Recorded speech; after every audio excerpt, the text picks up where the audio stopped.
qui te donne le nom a une autorité sur ta vie. Pourquoi est-ce que le parent qui se fâche contre l'enfant met l'enfant en difficulté? Pas seulement parce qu'il a donné naissance à l'enfant, mais le nom qu'il donne à l'enfant est une signature d'autorité à vie.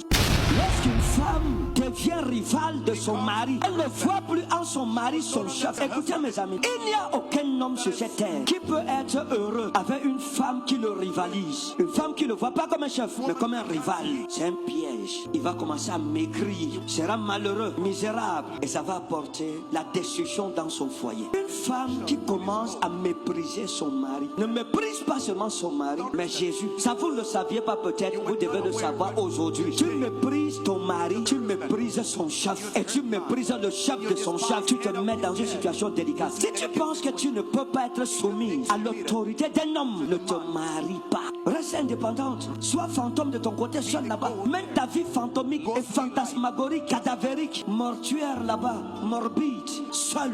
Mais pour une femme qui veut le mariage, elle doit apprendre la soumission. La soumission n'est pas un acte forcé. La soumission doit se faire avec joie. C'est la joie. Se soumettre à un homme. Je parle des vrais hommes. Je ne parle pas des hommes bandits. Je parle des hommes vrais, des bons, des vrais, des grands hommes. Se soumettre à un homme qui te donne son nom. Laissez-moi montrer quelque chose. Pourquoi les anges devraient être soumis à Dieu? Parce que Dieu leur a donné des noms. Non seulement il les a créés, mais il leur a donné des noms. Il y a ce qu'on appelle la loi des noms. Celui qui te donne le nom a une autorité sur ta vie. Pourquoi est-ce que le parent qui se fâche contre l'enfant met l'enfant en difficulté? Pas seulement parce qu'il a donné naissance à l'enfant, mais le nom qu'il donne à l'enfant est une signature d'autorité à vie. Tu ne méprises pas celui qui t'a donné nom, mes amis. Et c'est la même chose. Lorsqu'une femme se marie à un homme, elle porte le nom de cet homme. L'homme la change son nom. Et ce changement de nom engendre un changement de statut dans la société. C'est la marque de l'autorité que Dieu a donnée à l'homme sur sa femme. Quand tu te maries à un homme, on va t'appeler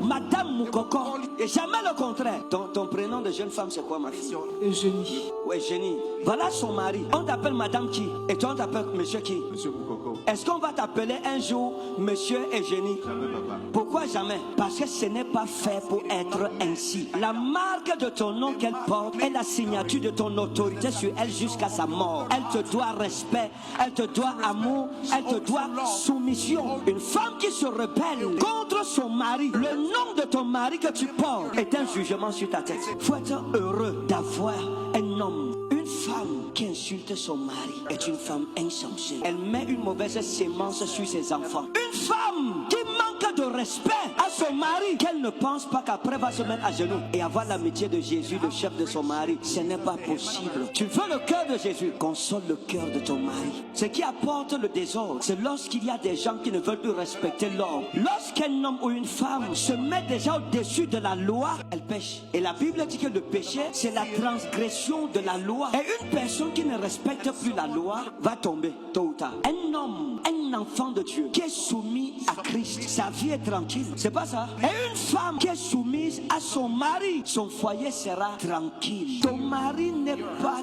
ton égal. Ton mari n'est pas ton égal. Non. Et tu ne te soumets pas à ton mari parce qu'il a l'argent. Parce qu'il y a des femmes, le jour où son mari n'a plus l'argent, la soumission s'arrête. Le contrat de soumission est rattaché aux moyens financiers de son mari. Non, mes amis, c'est une fausse soumission. La soumission est l'attachement à son mari. C'est une alliance. C'est pas quelque chose d'événementiel, de ponctuel, de temporel. C'est une alliance éternelle. Une fois que tu es lié à ton mari, c'est jusqu'à ta mort. Tu lui dois soumission. Comme coupe ses pieds, des mains ou n'importe quoi, tu dois être soumis. Si tu apportes la rivalité dans ton foyer, tu vas le détruire toi-même. Voilà pourquoi, mes amis, quand vous observez, et ça je parle, quelqu'un peut se fâcher après, c'est son droit. Les femmes indépendantes finissent toujours mal dans la plupart du temps. Les femmes qui aiment dire, ah non, moi je me soumets pas, non, moi on me parle pas comme ça, ah, moi, La vérité c'est que la plupart de ces femmes pleurent la nuit quand elles sont seules. Il y a quelque chose qui m'a scandalisé il y a quelques mois sur ma page TikTok. J'ai vu une jeune femme, une femme très suivie dans les réseaux sociaux. Beaucoup suivie, hein, célibataire. Elle parle, l'homme on s'en fout. À l'aison je m'en fous. Je gagne ma vie, je suis une femme indépendante. Très admirée, avec des vidéos attacatoires. Et elle m'a écrit, papa je suis malheureux, je suis misérable, j'ai besoin de vous. Ma vie ne donne pas. Les hommes me déçoivent, j'ai besoin d'un homme. Je veux un homme qui va m'aimer. Que quand je suis aussi seul, malade, qu'il soit la petite chérie, je suis là pour toi. J'ai frotté mes yeux pour relire encore bien.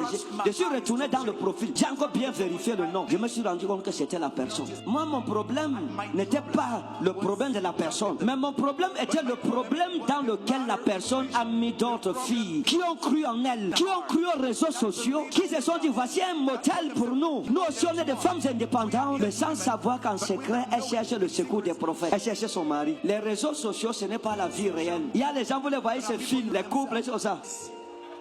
C'est après la bagarre, ils ont d'abord bagarré. Parfois même ces films comme ça là, ils ne se parlent pas entre eux depuis 3 jours. Mais ils s'entendent quand même pour prendre la photo, pour que la page avance, pour qu'il y ait plus d'abonnés. Et toi, tu vas aller prendre leur exemple pour ramener ça dans ta vie. Faire des réseaux sociaux ta réalité. Pourtant, ces personnes sont des personnes en difficulté plus que toi-même. Ta vie est meilleure que la leur. Faites attention, mes amis. L'autorité vient de Dieu. Et toute personne qui veut réussir dans la vie doit être soumise à une autorité. Moi-même qui parle, j'ai un père spirituel qui a une autorité au-dessus de ma vie. Hormis Jésus, j'ai un père spirituel. Et la paternité dans l'église a été établi par Dieu pour enseigner l'autorité aux brebis. Tu dois avoir une autorité, un père spirituel. Il y a beaucoup d'enfants de Dieu qui n'ont pas de père spirituel. Ton père spirituel, lorsqu'il t'appelle, même si tu fais quoi, tu dois abandonner ça et répondre à son appel. C'est ça la soumission. Si on me dit pendant que je prêche que Papa Ngou m'appelle, je ne dirai pas que j'attends la fin de la prédication du culte. Je vais dire non, continuez le culte. Je prends la voiture, je cours là-bas répondre d'abord à son appel. Parce que c'est ça la soumission. Tu dois être soumis à l'autorité parentale spirituelle. Tant que tu n'es pas soumis, écoutez mes amis, ce n'est même pas quelque chose qu'on doit épiloguer dessus longtemps. Ceux qui ont la sémence de la rébellion ont la sémence des rivalités. On ne rivalise pas avec l'autorité à laquelle on doit être soumis. Il faut collaborer avec elle. Même dans l'église, les chrétiens rebelles, leur fin n'est pas belle, leur vie n'est pas un exemple. Les rebelles qui jugent leurs parents, insultent, tu parles n'importe comment à ton père. Après toi-même tu moissonnes. Tu moissonnes. Qui t'a mis dans la sorcellerie? C'est mon père. Hein? C'est mon père. Ton père? Oui. Vous avez fait quoi dans la sorcellerie? Quand vous sortez, vous partez faire quoi? On peut manger la chair humaine. Hein? On peut manger la chair humaine. Vous mangez la chair humaine. Et vous avez fait quoi dans la vie de votre mère et dans votre famille? On a tout bloqué ce diplôme. Bloqué les diplômes de qui? Ma mère. Vous avez les diplômes? Quel diplôme? J'ai un BTS en logistique et transport. Hey! J'ai à déposer les dossiers partout, rien. Je fais même le commerce, ça ne marche pas, ça tombe toujours, rien ne marche. Elle m'a dit dernièrement que ses diplômes ont été rongés, elle s'en est rendue compte. Et que partout elle dépose les dossiers, on l'a... Qu'est-ce qui s'est passé sur votre diplôme? J'avais trouvé mon relevé de notes du bac et mon relevé de notes du probatoire rongé.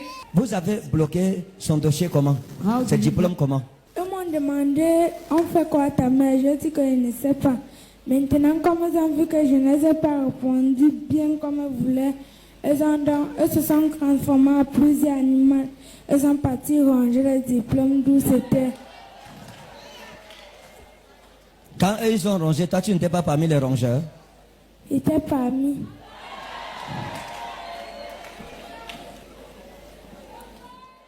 Je vais vous donner l'argent, vous allez aller reprendre la nourriture avec.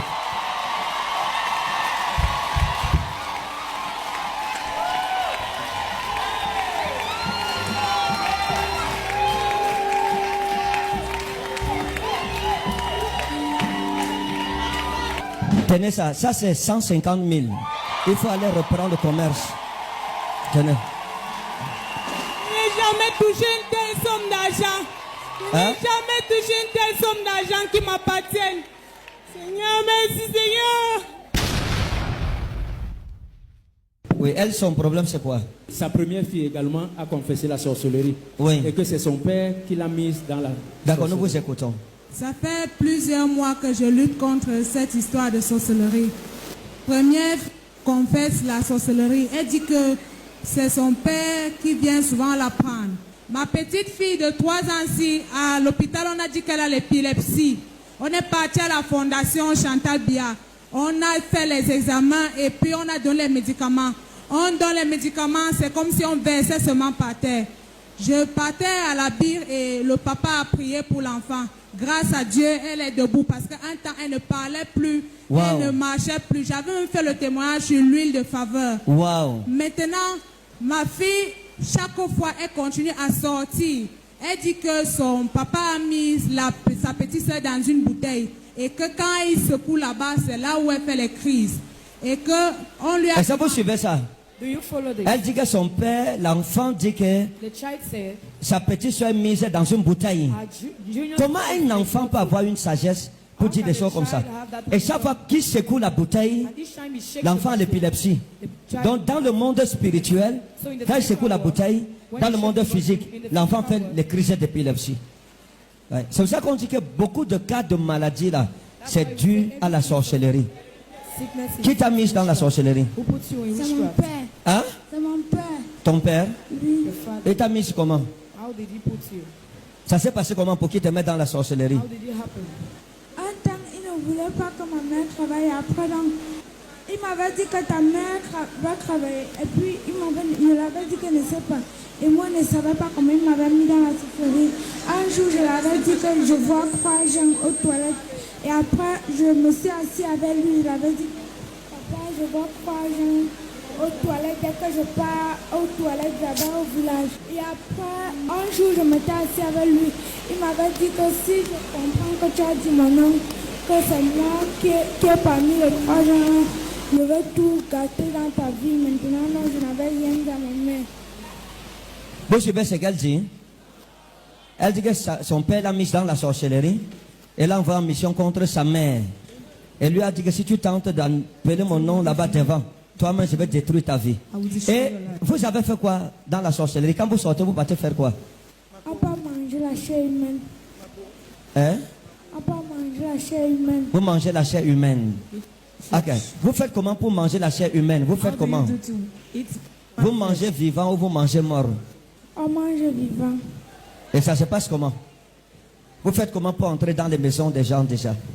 Quand eux dorment, on apparaît et on prend un enfant. Et l'enfant tombe malade. Maintenant, quand l'enfant meurt, on prend dans le corps, on part avec. Et vous entrez, elle dit qu'elles entrent dans les maisons des gens. Quand ils arrivent, ils peuvent voir un enfant là, ils prennent l'enfant. Et quand ils prennent l'enfant tombe malade. Et quelques temps après, il meurt. Et ils récupèrent le corps pour manger. Ok. Et vous avez fait quoi dans la vie de votre mère et dans votre famille? On a tout bloqué ce diplôme. Hein? On a tout bloqué ce diplôme. Bloquer les diplômes de qui? Ma mère. Vous avez les diplômes? Quel diplôme? J'ai un BTS en logistique et transport. Hey! Donne-lui le micro. Vous savez quoi? J'ai un BTS en logistique et transport. J'ai à déposer les dossiers partout. Rien. Je fais même le commerce, ça ne marche pas. Ça tombe toujours, rien ne marche. Elle m'a dit dernièrement que ses diplômes ont été rongés. Elle s'en est rendue compte. Hein? Que ses diplômes sont rongés partout. Et que partout elle dépose des dossiers, on l'a... Qu'est-ce qui s'est passé sur votre diplôme? J'avais trouvé mon relevé de notes du bac et mon relevé de notes du probatoire rongé. Et c'est là, quand l'homme de Dieu a prêché jeudi, c'est là, c'était mercredi, oui. C'est là que je me suis rendu compte que ce n'était pas bien. Moi, je croyais que bon, c'est simplement comme ça que les cafards ont rongé mes diplômes. J'ai dit à ma tante que regarde alors depuis pourquoi ils ne trouvent pas le travail. Les sorciers ont rongé mes diplômes depuis des années. Pas c'est depuis des années que j'avais trouvé mes relevés de notes rongés. Et depuis vous déposez les dossiers, Rien. pas de travail. Pas Vous de faites le travail. commerce, pas de travail. Pas du tout. Quand tu vois tes dossiers, l'acte de naissance, l'acte de mariage rongé par les souris, c'est des souris maléfiques. Voici un exemple clair. It's a clear example. La sorcellerie. Vous avez bloqué son dossier comment? Ses diplômes comment? Vous avez fait quoi sur les diplômes? Quand ils m'ont demandé, on fait quoi à ta mère? Je dis que je ne sais pas. Maintenant, comme ils ont vu que je ne les ai pas répondu bien comme ils voulaient, ils se sont transformés en plusieurs animaux. Ils sont partis ranger les diplômes d'où c'était. Quand eux, ils ont rongé, toi tu n'étais pas parmi les rongeurs. Ils étaient parmi.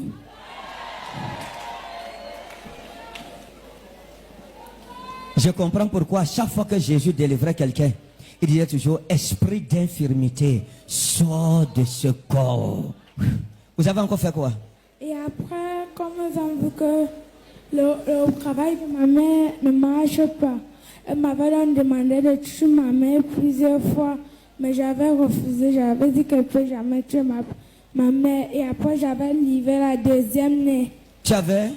Livré la deuxième nez.